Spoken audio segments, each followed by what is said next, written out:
जय हिंद साथियों, स्वागत है आप सभी का एक बार फिर से क्लास 12 फिजिक्स की एक और इम्पॉर्टेंट वीडियो में। तो जैसा कि सभी बच्चों के कमेंट आ रहे थे कि सर क्लास 12 फिजिक्स के न्यूमेरिकल करने में हमें सबसे ज़्यादा परेशानी हो रही है, समझ में नहीं आ रहा है कौन सा फॉर्मूला कहाँ पर लगेगा और कैसे उसको हम लोग सॉल्व करेंगे।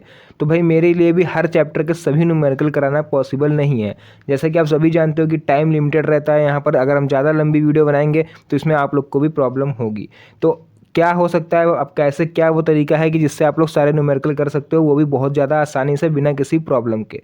तो देखो, अगर हम लोग बात करें न्यूमेरिकल्स की, तो न्यूमेरिकल्स में सबसे ज़्यादा इंपॉर्टेंट क्या होता है? सबसे नंबर 1 पर तो होता है इंपॉर्टेंट फार्मूला, दूसरे नंबर पर होता है कैलकुलेशन। कैलकुलेशन तो वैसे भी अगर आप लोग की तेज होगी तो आप लोग फार्मूले की वजह से मात खा जाओगे। तो वही आज की इस वीडियो में आप लोग को संपूर्ण किताब के महत्वपूर्ण सूत्र बताने वाले हैं क्लास 12 फिजिक्स के। जी हाँ दोस्तों, अगर ये फॉर्मूले आप लोग याद कर लोगे तो कोई भी न्यूमेरिकल आ जाए, कितना भी बड़ा न्यूमेरिकल आ जाए, आप लोग उसको आसानी से सॉल्व कर पाओगे। तो चलिए आज हम आपको चैप्टर वाइज चैप्टर, हर एक चैप्टर के आप लोग को सभी फॉर्मूले लिखवा देते हैं। आप लोग भी इसको नोट कर लीजिए और ना नोट कर पाओ तो स्क्रीनशॉट इसके ले लेना, क्योंकि इन फॉर्मूलों के बगैर आप एक भी क्वेश्चन सॉल्व नहीं कर पाओगे, ये आप लिख के ले लो। तो चलिए आज की इस प्यारी सी वीडियो को स्टार्ट करते हैं और स्टार्टिंग करते हैं अपने फर्स्ट चैप्टर से और एक एक करके सारे फॉर्मूले आप लोग को नोट कराते हैं। तो जैसे कि आप लोग को अभी दिख ही रहा होगा, मेरा पहला चैप्टर है वैद्युत आवेश तथा क्षेत्र।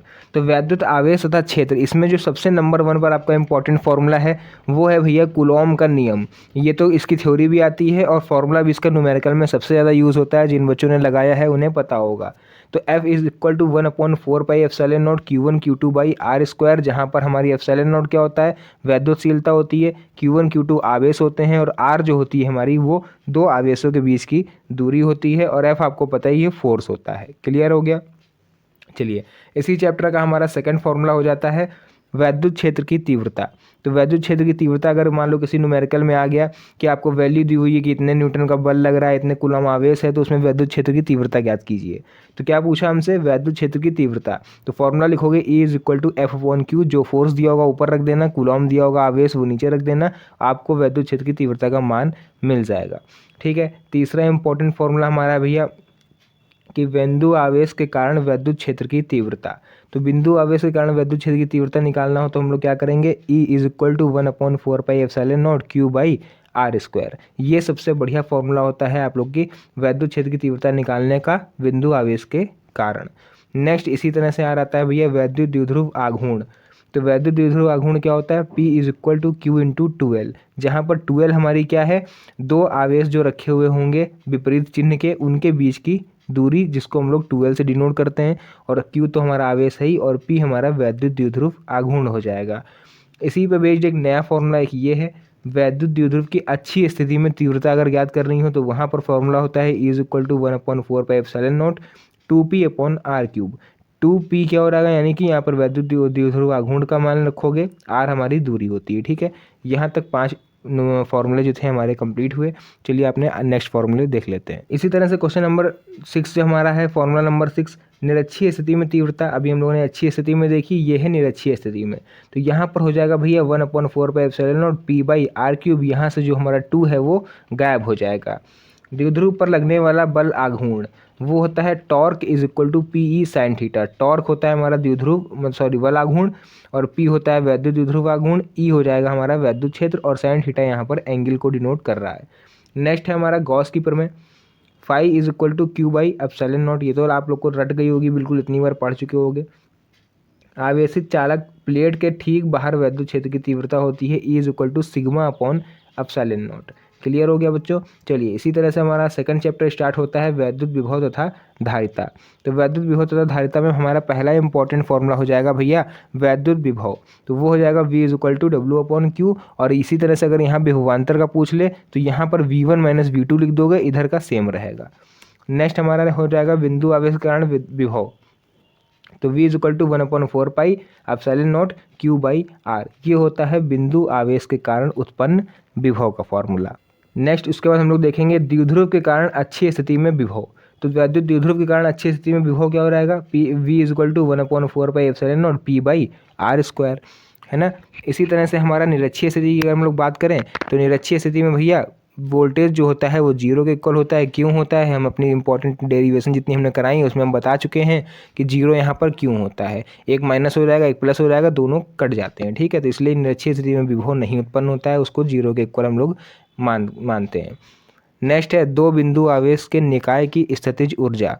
तो दो बिंदु आवेश के निकाय की स्थितिज ऊर्जा क्या हो जाएगी, U is equal to 1/4 pi epsilon not Q1 Q2 by R², ठीक है। नेक्स्ट है हमारा वैद्युत धारिता। वैद्युत धारिता का फॉर्मूला क्या होता है, C is equal to Q/V, ठीक है। Q हमारा आवेश, V विभव, C हमारी धारिता। नेक्स्ट उसके बाद विलगित गोलीय चालक की धारिता क्या होती है, C is equal to 4 pi epsilon not R। Clear है। तो यहाँ से भाई नोट करते चलो, बहुत ही ज़्यादा इंपॉर्टेंट फॉर्मूले हैं होने वाले हैं ये। समांतर प्लेट संधारित्र की धारिता क्या होती है, C is equal to epsilon not A/D। तो इस पर एक डेरिवेशन भी आती है 3 नंबर में, वो हम आपको करा चुके हैं। अगर डेरिवेशन आपको सभी की पढ़नी है तो आप लोग मेरे चैनल की प्लेलिस्ट में जाना, वहाँ पर आपको सारी डेरिवेशन लाइन टू लाइन और बहुत ही ईजी भाषा में आपको मिल जाएंगी। तो वहाँ से आप लोग चाहो तो समझ सकते हो जाके डेरिवेशन कैसे होंगी। नेक्स्ट है एक समान विद्युत क्षेत्र में द्विध्रुव को घुमाने में किया गया कार्य, वो होता है बच्चों W is equal to PE cos θ1 minus cos θ2। तो इसको चाहो तो आप लोग स्किप कर सकते हो। देखो जो स्किप करने वाला है वो मैं अपने आप लोग को बता दूंगा कि आप लोग इसको स्किप कर दीजिए, वरना आप लोग भाई सारे के सारे फॉर्मूले याद कर लो। क्योंकि अगर न्यूमेरिकल से आपको नंबर चाहिए, देखो 15 से 17 नंबर के न्यूमेरिकल आते हैं, सभी को पता है। हो सकता है आप लोग के इस बार तो 23 नंबर के न्यूमेरिकल आए थे केवल आप लोग के फिजिक्स के एग्जाम में। तो अगर न्यूमेरिकल के नंबर नहीं खोना चाहते हो भाई, तो ये जितनी चीज़ें हम आपको बता रहे हैं फॉर्मूले, इसको तो अच्छी तरह से याद कर लीजिए। उसको नेक्स्ट हम लोग देखेंगे यहाँ पर संधारित्र का श्रेणी क्रम संयोजन। तो देखो संधारित्र के 2 संयोजन होते हैं, यहाँ दिख रहा होगा आपको, श्रेणी क्रम में होता है, एक होता है समांतर क्रम में। तो यहाँ पर बच्चे बहुत ज़्यादा कंफ्यूज होते हैं, क्योंकि भाई हाई स्कूल में हम लोग पढ़ के आए थे इसका जस्ट अपोजिट। वहाँ पर रेजिस्टेंस के अगर हम लोग बात करें तो ये चीज़ जो है अपॉन में होता था 1/R 1/R1 plus 1/R2 1/R3। तो ये समांतर में होता था, ये श्रेणी में होता था। तो यहाँ पर अपोजिट हो गया भैया, इस वजह से बच्चे बहुत ज़्यादा इसमें कन्फ्यूज़ हो जाते हैं। तो यहाँ बच्चों कन्फ्यूज़ नहीं होना है आपको। संधारित्र का जो श्रेणी क्रम संयोजन होता है वो आप लोग लिखोगे 1/C 1/C1 1/C2, और समांतर क्रम में होता है C is equal to C1 plus C2 plus C3। तो इसी तरह से हम लोग पहुंच चुके हैं अपने चैप्टर नंबर 3 पर, जिसका नाम है वैद्युत धारा। तो वैद्युत धारा में पहला इंपॉर्टेंट फॉर्मूला है I is equal to Q/T, या फिर I is equal to NE/T। NE हमने यहाँ क्यों लिखा, क्योंकि Q is equal to NE होता है, इसलिए यहाँ पर हमने Q के स्पेस पे NE लिख दिया। I is equal to NE/EAVD, ये भी हो सकता है यहाँ पर, जो कि आपको पता होगा अनुगमन वेग में इस तरह का फॉर्मूला आपको देखने को मिलेगा भी आगे, ठीक। नेक्स्ट धारा घनत्व तथा अनुगमन वेग में संबंध। तो धारा घनत्व हमारा क्या हो जाएगा, J is equal to I/A, यानी कि I की जगह हम लोग क्या लिख सकते हैं, NEAVD।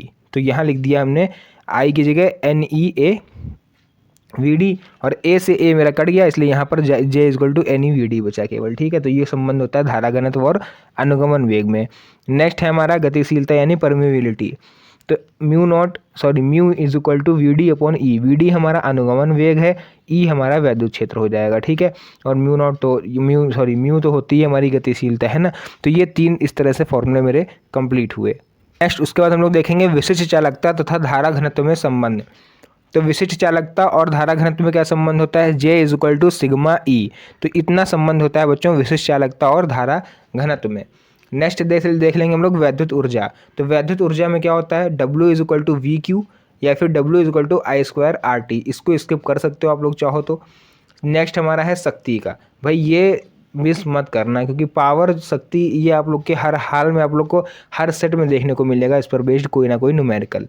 तो P is equal to W/T हो सकता है, P is equal to VI हो सकता है, P is equal to I²R हो सकता है। मतलब तीनों टर्म में अगर आप लोग के पास आ जाता है तो ये फॉर्मूला उपलब्ध है।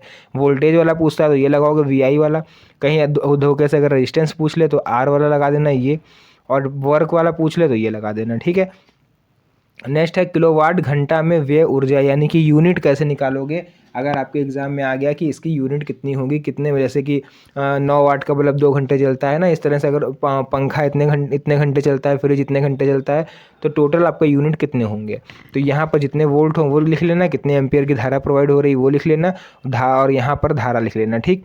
सॉरी यहाँ एम्पियर लिखोगे मात्रा, और यहाँ पर करंट कितनी हो रही है, यहाँ नीचे 1000 से डिवाइड करा दोगे, आंसर आ जाएगा।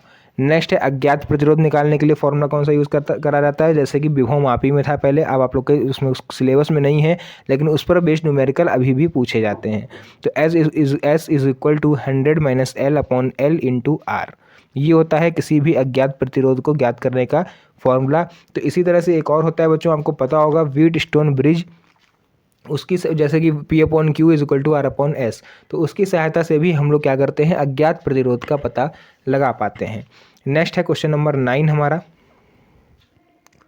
विद्युत वाहक बल, टर्मिनल विभवांतर तथा आंतरिक प्रतिरोध में संबंध। तो I is equal to E upon R plus small R, E is equal to I R plus I R. Clear है? तो ये अंतर होता है हमारा, ये संबंध होता है हमारा विद्युत वाहक बल, टर्मिनल विभवांतर और आंतरिक प्रतिरोध के बीच में। क्लियर है यहाँ तक? चलिए देखते हैं अपने नेक्स्ट फॉर्मूले। ये देखिए, इसी की बात हम लोग कर रहे थे, वही व्हीटस्टोन ब्रिज मेरे सामने आ चुका है। व्हीटस्टोन सेतु P upon Q R upon S, इसकी सहायता से हम लोग क्या करते हैं, अज्ञात प्रतिरोध को ज्ञात कर पाते हैं।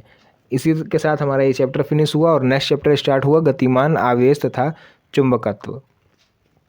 पहला इसमें दिख रहा होगा बायो-सैवर्ट का नियम।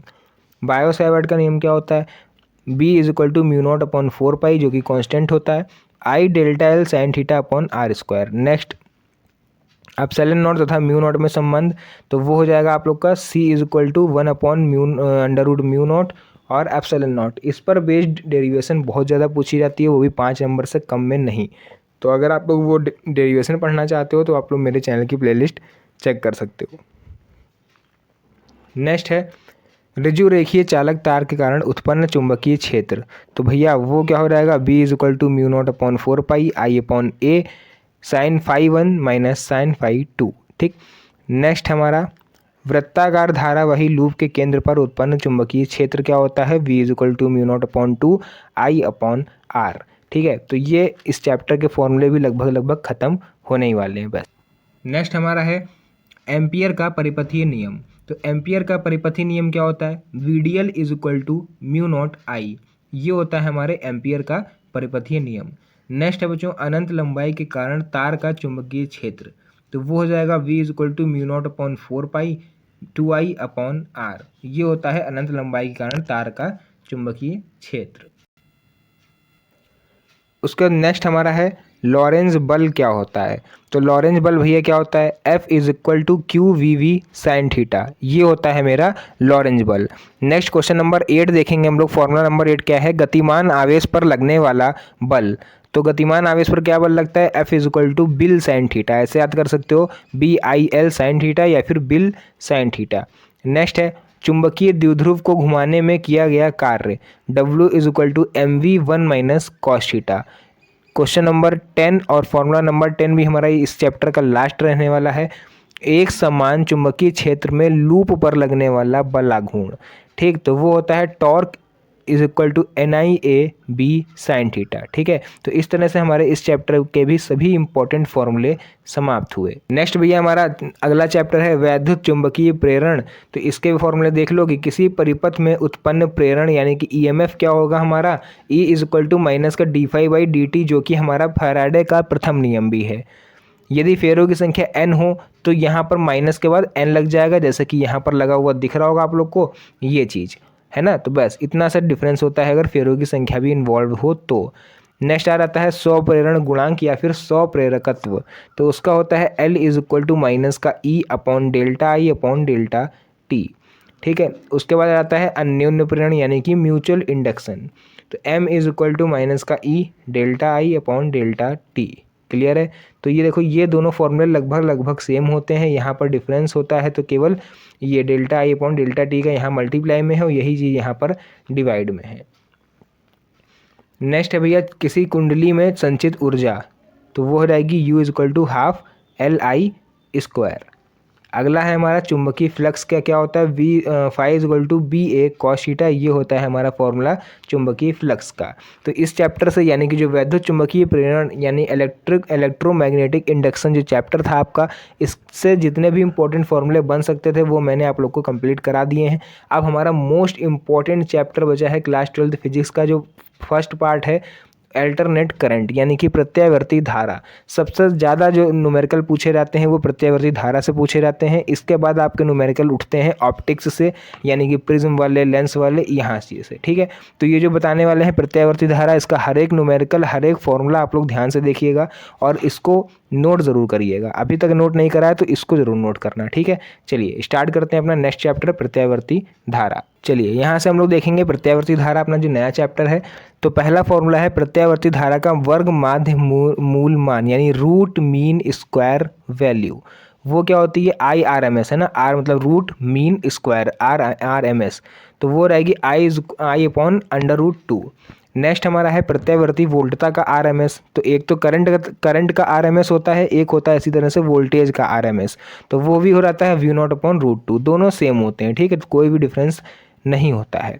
नेक्स्ट है बच्चों प्रत्यावर्ती धारा का समीकरण क्या लिखेंगे हम लोग? I=I0 sin omega t। ठीक, नेक्स्ट हमारा है प्रत्यावर्ती वोल्टता का समीकरण। देखो जो चीज़ धारा का है उसी तरह से वोल्ट का भी समीकरण है, तो सेम देखो बिल्कुल 2 कॉपी है, बस I0 की जगह V0 लिखा हुआ है, यहाँ I की जगह V लिखा हुआ है। नेक्स्ट हम लोग देखेंगे प्रेरण प्रतिघात क्या होती है, तो XL=ωL। इसी तरह से यहाँ LR परिपथ की प्रतिबाधा देखेंगे तो वो हो जाएगी Z=√R² + XL²। तो ये थे इम्पॉर्टेंट 6 फॉर्मूले, अभी और बचे हुए हैं क्योंकि ये चैप्टर काफ़ी ज़्यादा बड़ा है। उसका बाद बच्चों नेक्स्ट आप लोग देखोगे LCR परिपथ में प्रतिबाधा, मोस्ट इंपॉर्टेंट टॉपिक, इसको आप लोग मार्क जरूर कर लो, ये मोस्ट इंपॉर्टेंट है। Z=√R² + XL - XC²। कैसे आता है, कैसे प्रूव होता है, एक विद डेरिवेशन हमने आपको बताया है, मेरे प्लेलिस्ट में आपको मिल जाएगा, LCR परिपथ करके वो वीडियो रहेगा। कालांतर क्या होता है? tan phi XL/R। ट्रांसफार्मर क्या हो जाएगा? NS/NP VS/VP। ट्रांसफार्मर की दक्षता अगर कोई पूछ ले तो वो हो जाएगी बच्चों PS/PP × 100। ये होती है दक्षता यानी परसेंटेज निकालने का। शक्ति गुणांक क्या होता है? cos phi R/Z। तो आपका जो अल्टरनेट करंट चैप्टर है उससे जितने भी इंपॉर्टेंट फॉर्मूले थे और जितने भी न्यूमेरिकल आते हैं पिछले 5 से 6 सालों में आए हुए हैं, सभी पर हमने एनालिसिस करके ये सारे फॉर्मूले तैयार करे हैं, मतलब ढूंढ के आप लोग के लिए लिख के आपके सामने हमने रखे हैं, ताकि आप लोग इसको एक ही जगह एक ही वीडियो से आप लोग इसका नोट्स बना के अपने जो भी दिक्कत है न्यूमेरिकल्स की उसमें लागू करके उसको सॉल्व कर पाओ। नेक्स्ट है वैद्युत चुंबकीय तरंगे। सबसे पहला फॉर्मूला है तरंग दैर्ध्य का, तो तरंग दैर्ध्य क्या होती है? λ=c/v। सेकेंड है भैया वैद्युत तथा चुंबकीय क्षेत्र के आयाम का अनुपात क्या हो जाएगा? E0/V0। ये स्किप कर सकते हो आप लोग, ये पूरा चैप्टर स्किप करके कर सकते हो, लेकिन अगर चाहो तो ये देखो स्क्रीनशॉट खींच सकते हो, क्योंकि इसमें ज़्यादा न्यूमेरिकल्स नहीं हैं, ज़्यादा फॉर्मूले भी इसमें नहीं है, और ना ही इससे ज़्यादा न्यूमेरिकल्स आप लोग के पूछे जाते हैं। तो जो आपके इंपॉर्टेंट फॉर्मूले पूछे जा सकते थे, जिस पर बेस्ड न्यूमेरिकल भी सबसे ज़्यादा पूछे जाते हैं, हमने वो सभी फॉर्मूले आप लोग को नोट डाउन करा दिए हैं। अब अगर आप लोग बोलोगे इसका सेकंड पार्ट लाने के लिए, जो ऑप्टिक्स है और भी जितने आपके चैप्टर बचे हुए हैं, व्यतिकरण, विवर्तन वगैरह, खगोल दूरदर्शी, लेंस, प्रिज्म, तो इन सब चैप्टर्स के भी आपको इंपॉर्टेंट फॉर्मूले देखने को मिलेंगे। अगर आप लोग बोलोगे, आप लोग इसमें प्यार दिखाओगे, वीडियो में सपोर्ट करोगे, तो आपको हम पार्ट 2 भी बहुत जल्द दे देंगे। भाई कमेंट में अगर बता देना आप लोग को अगर पार्ट 2 चाहिए, तो अगर पार्ट 2 पे ज़्यादा उसमें लाइक आते हैं आप लोग कमेंट पे, तो हम वो नेक्स्ट वीडियो भी बहुत जल्द अपलोड कर देंगे। तो आज की इस प्यारी सी वीडियो को हम यहीं पर समाप्त करते हैं। मिलते हैं नेक्स्ट वीडियो में एक और अच्छी, इंटरेस्टिंग, मज़ेदार, धमाकेदार वीडियो के साथ। तब तक के लिए धन्यवाद। जय हिंद।